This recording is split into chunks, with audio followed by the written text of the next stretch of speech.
Hello everyone, welcome back to our channel.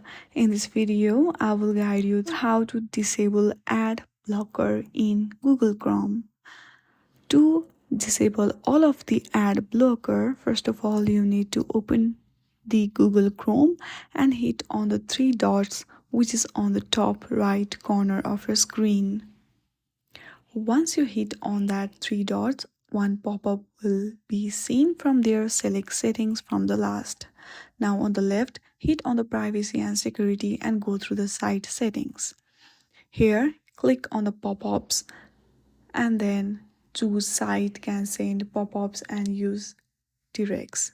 Now go through the additional content settings and choose intrusive ads. From here also choose any site you visit can show any ad to you. Once you do that, you have successfully disabled all ad blocker in your Google Chrome.